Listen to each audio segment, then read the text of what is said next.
the weekend and the synchronicity and irony and messages from the universe and all other bullshit that happens. First thing I want to talk about is, if you didn't see, on Friday I did a video about expanding capacity and how a creator believes that we expand and grow our capacity to handle things, to do things, to create things, to stretch who we are as a person. And a consumer thinks this is just the way I am, or I can't handle it, or I'm already at capacity, or I'm limited, I can't grow. It's classic fixed versus growth mindset, but I like to take it a little bit further than that. So this whole message was delivered because I had a client session where his epiphany or his insight for the session was that he looks at certain capacities, especially in himself emotionally and in his relationship, as limited. And to literally take on the idea that he wants to see himself as a growing container, something that can hold more stress or tension or energy, the more he becomes competent in learning how to work with it and move through it. So I got a taste of my own medicine myself, right? So the lesson here that I want to teach is that none of us are done just creating the mindset that we want.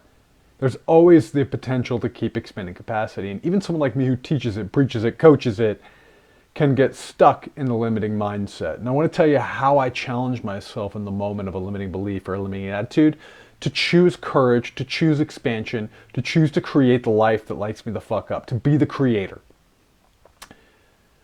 So here it goes. Friday morning, I put out this video about expanding capacity and believing we can expand capacity. And then I rush over to the hospital. Now, anyone who's been paying attention knows that my partner Natalie has been going through quite a health crisis. She had a surgery scheduled. Now, the way it worked out, the surgery was scheduled for 4 p.m. She was supposed to be there at 1. The day before, they call her and say, nope, you're now scheduled at 10 a.m. Get here between 7 and 8 a.m. So our whole calendar was totally screwed over and changed. Now, meanwhile, she gets there and they say, well, we don't know what you're talking about. You're scheduled at 2 p.m., which, by the way, isn't 10 a.m. and it's not 4 p.m.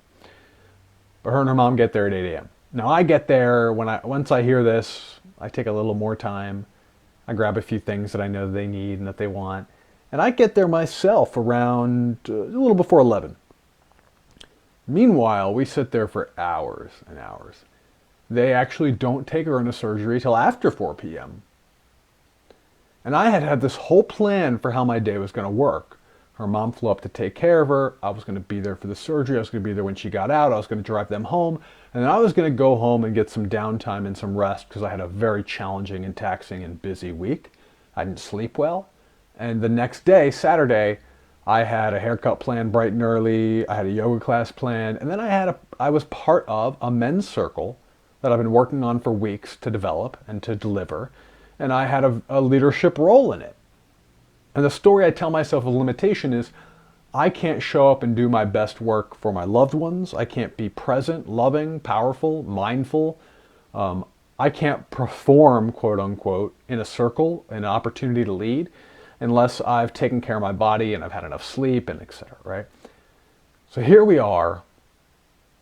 They take her into surgery late, and I'm thinking, okay, well, I can still have my plan. I might just not get much downtime tonight. I might just get home late. Well, the surgery takes longer than expected. The recovery takes longer than expected. They have certain things they want her to show they can do before they'll release her. And meanwhile, I'm thinking we get out at 7 o'clock. I get home by 8 o'clock myself. I have downtime. I'll have a great night's rest.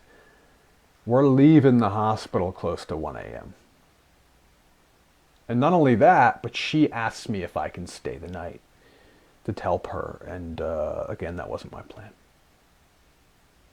So I, of course, say yes because I love her and I want to take care of her. But then I start getting into this negative mindset, like, oh, maybe I'll have to cancel tomorrow. Let me see if I can cancel my haircut. Let me do this thing. Let me do that thing.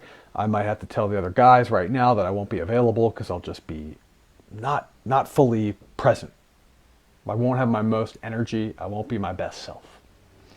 And all this negative story about my limited capacity starts showing up.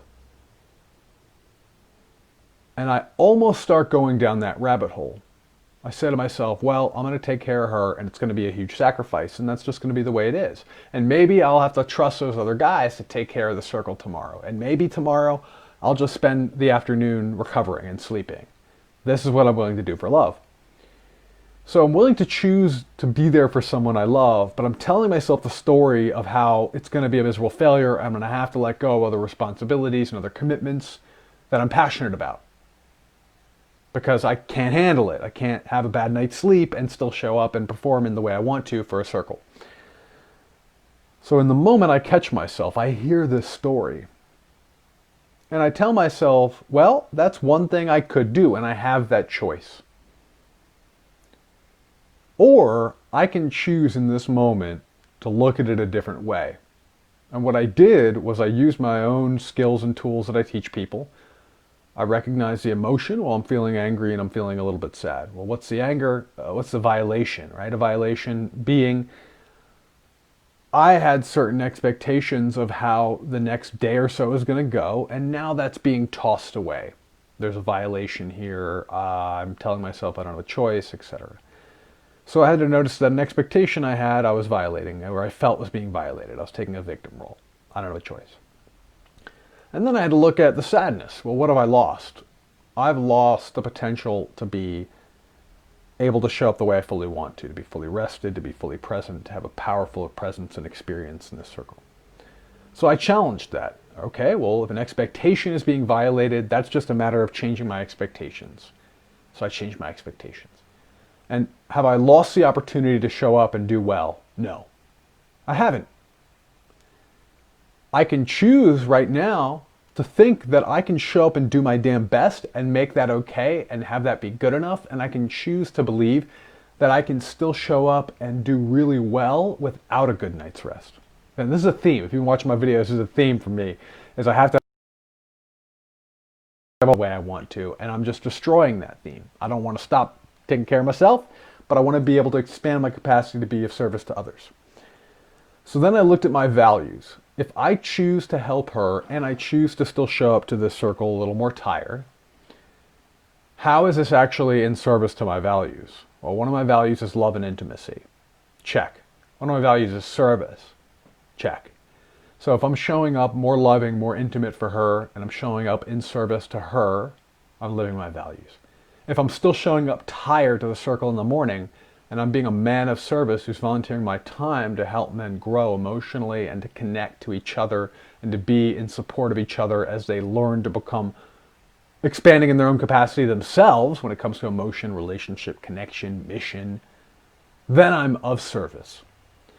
So what happened was in that moment, I could have gone down the rabbit hole of telling myself how I don't have a choice. If I'm a good boyfriend, of course I do this. And then of course that means I sacrifice my whole day tomorrow. But I stopped. I questioned the relationship to the emotions I was having. Are these emotions valid based on the truth that I can choose? They're certainly valid in the moment. I'm feeling them. But are they valid based on a reality that I can choose to create or co-create? And then I looked at my values. How would the choice of leaning in and letting go of this tension and believing I can do it all and expanding in this moment align with my values? It aligns with love. It aligns with service. Guess what another one of my values is? Expansion and growth. So now I get the opportunity to do more than I thought I could. And what happens? I slept maybe 3 hours. I got up 5 or 6 times for various reasons to be of support and service to her.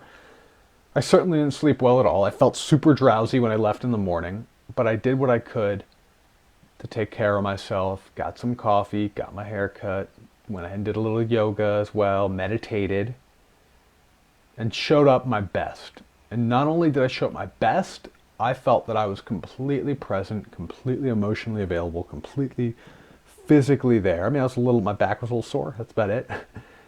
And the circle went great, and I felt great the whole day, and I exceeded my own expectations. I expanded my own capacity on that day by choosing to do more, by choosing to believe that I can show up in the ways that I want to no matter what, by choosing to believe the story of possibility, of growth, of expansion, of commitment to service and love. rather than the voices of limitation or the voices of fear that are going to show up in most moments. So this is what a creator does. A creator looks at the stories they're telling themselves about themselves. A creator looks at the possibility to expand. A creator understands their emotions, their emotional competence, and a creator understands their values and chooses to align their life with their values and learns how to figure out how to do this all in the moment. That's what I got for you today. So just for today, if you're in a moment where you're experiencing a negative mindset, where you say to yourself, I can't, or that's just the way I am, or this is going to go terribly, or your whole plan is being taken off the rails, which happens every day if we're being honest, I want you to stop, connect to your core values, and ask yourself, well, how do I choose to live within my values in this moment? Or how is me choosing to go with the flow, or to co-create, or to shift, or to course correct in this moment? How is that aligning with my values? What needs to happen for me to live my values and to get focused and expand in this moment? If you do that, I guarantee you're choosing more of a life of courage. You're going to do more of what lights you the fuck up. You're going to be more present for the people that you love. You're going to create more value in this world. So that's what I got for you today. Just for today, can you challenge your emotions? Can you check in with your values? And can you step into living your life of values and of value? Hope this was helpful. If it is, drop an emoji, drop a comment, share it with someone you love. Peace.